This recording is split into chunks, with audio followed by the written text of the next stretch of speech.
दोस्तों, कोरोना के मरीजों की मौत के आंकड़े देखकर हम सब सहम जाते हैं, लेकिन अस्पताल में एडमिट होने वाले मरीजों में कोरोना से होने वाली मौतों का जब हमने एनालिसिस किया तो हमारे सामने एक चौंकाने वाला तथ्य आया। वो तथ्य ये था कि अस्पताल में मृत्यु होने वाले कोरोना के मरीजों में सबसे ज्यादा आंकड़ा पहले 2 दिनों के अंदर था, यानी कि एडमिट होने के पहले 2 दिन में सबसे ज्यादा कोरोना मरीजों की मौत होती है। ऐसा इसलिए होता है क्योंकि इन मरीजों को आखिरी स्टेज में अस्पताल में एडमिट किया जाता है। उनकी हालत इतनी बुरी होती है कि उनको लाख उपाय करने के बावजूद भी डॉक्टर या कोई भी मेडिकल स्पेशलिस्ट नहीं बचा सकता। ऐसा क्यों होता है? क्यों हमें पता नहीं चलता कि इस मरीज को अमूमन किस टाइम अस्पताल पहुंचाना है? आइए जानते हैं मेरे साथ आज के इस एपिसोड में डॉक्टर की बात में। ડોક્ટરનો ડાયરો, જ્યાં છે વાત વિજ્ઞાનની, નવા શોધ અને સંશોધનોની અને હૃદયસ્પર્શી માનવીય ઘટનાઓની। ડોક્ટરનો ડાયરો।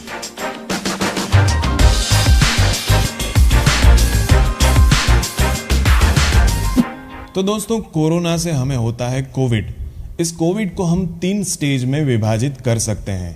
पहला स्टेज जो कि काफ़ी हल्का कोविड होता है, उसमें मरीज को आमतौर पर हल्का सा बुखार, पूरे बदन में दर्द या फिर सूंघने या टेस्ट की क्षमता चली जाना या फिर पेट की गड़बड़ जैसे मामूली और हल्के लक्षण देखे जाते हैं। इन मरीजों को कभी भी सांस फूलने जैसी या सांस में दिक्कत होने जैसी तकलीफें नहीं होती। इनको ऑक्सीजन देने की या अस्पताल में भर्ती करने की जैसी भी नौबत नहीं आती। दूसरा स्टेज जो होता है कोविड का, जिसको हम मध्यम कोविड कहते हैं, इसके अंदर मरीज को सांस लेने में दिक्कत और परेशानी होती है। थोड़ा सा चलने से भी सांस फूलने लगती है। इन मरीजों को जल्दी से जल्दी अस्पताल पहुंचाकर उनको ऑक्सीजन और अन्य दवाइयां देना बहुत आवश्यक है। लेकिन हमें पता कैसे चलेगा कि किस मरीज को अब मध्यम कोविड है? कई बार ऐसे मरीज अमूमन खुश रहते हैं। इनको खुद को पता नहीं होता कि उनके अंदर ऑक्सीजन की मात्रा कम हो रही है। तो सबसे पहले इन मरीजों को पहचानने के लिए हमें उनके खून के अंदर ऑक्सीजन का प्रमाण या ऑक्सीजन का प्रतिशत या ऑक्सीजन की मात्रा जानना बहुत आवश्यक है। ये जानने के लिए एक बहुत ही सरल उपाय है पल्स ऑक्सीमेट्री, यानी कि खून के अंदर ऑक्सीजन का प्रमाण जानने की पद्धति। इसके लिए एक बहुत ही सरल उपाय है पल्स ऑक्सीमीटर का इस्तेमाल। आजकल पल्स ऑक्सीमीटर बहुत ही कम कीमत में बाजार में उपलब्ध है। मेरे हाथ में जो एक फिंगर टिप पे लगा के नापने वाला पल्स ऑक्सीमीटर है, वो अमूमन बाजार में आजकल 900 रुपए से लेकर 1500 रुपए तक मिल जाता है। ये एक बैटरी ऑपरेटेड पल्स ऑक्सीमीटर है और इससे आप बहुत ही सरलता से मरीज के अंदर ऑक्सीजन का कितना प्रमाण है जांच सकते हैं। आइए देखते हैं कैसा होता है ये पल्स ऑक्सीमीटर और कैसे इसका प्रयोग करना है। दोस्तों, यह एक सरलता से प्राप्त और बेहद सस्ता पल्स ऑक्सीमीटर है। इसे उंगली पर पहन के खून में ऑक्सीजन की मात्रा या प्रमाण जान सकते हैं। यह पल्स ऑक्सीमीटर 2 AAA बैटरी पर चलता है जो यहाँ पीछे दी गई है। पल्स ऑक्सीमीटर के प्रयोग के हेतु सबसे पहले अपनी पहली उंगली या अन्य उंगली जो भी इसके क्लिप में ठीक से सेट हो सकती है उसे देख लीजिए। वह उंगली साफ करनी होगी और उस उंगली का तापमान सामान्य होना चाहिए। यदि उंगली या हाथ ठंडा है तो पल्स ऑक्सीमीटर गलत रीडिंग दे सकता है।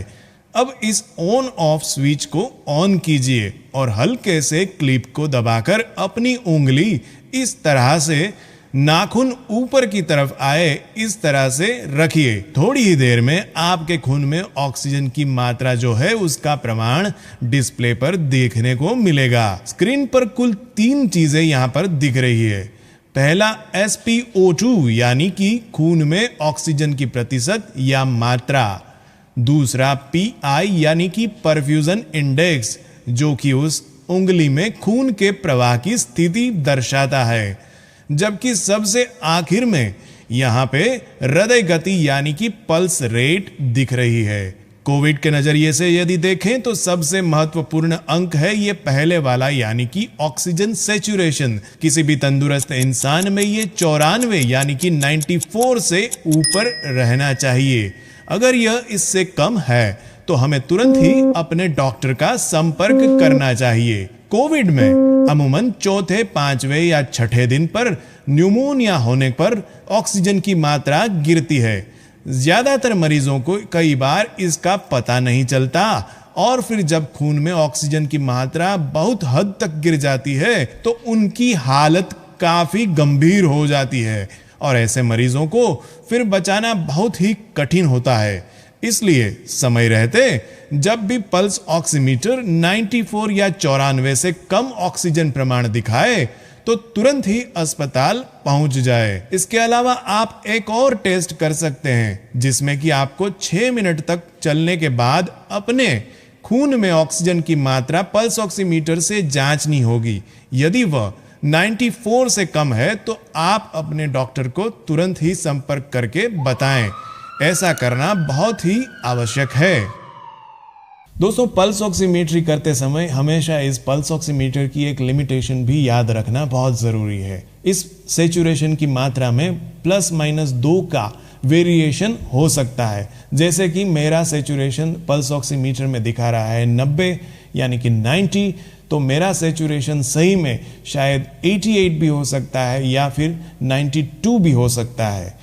तो हमें इस लिमिटेशन को हमेशा हमारे दिमाग में बैठा के रखना चाहिए, क्योंकि कई बार जब बॉर्डरलाइन सैचुरेशन होता हो, जैसे कि मेरा सैचुरेशन 92 आया, तो बजाय इसके कि मैं खुश हो जाऊं, मुझे ये याद रखना चाहिए कि ये 90 भी हो सकता है। अगर ये 90 सच में है तो मुझे तुरंत ही मेरे डॉक्टर को सूचित करना चाहिए और मेरे लिए चिकित्सा के सारे प्रबंध करने के लिए उन्हें जानकारी देनी चाहिए। तो दोस्तों, आज हमने जाना कि इस छोटे से साधन से हम आज के इस कोरोना के युग में कितनी सारी जानें बचा सकते हैं।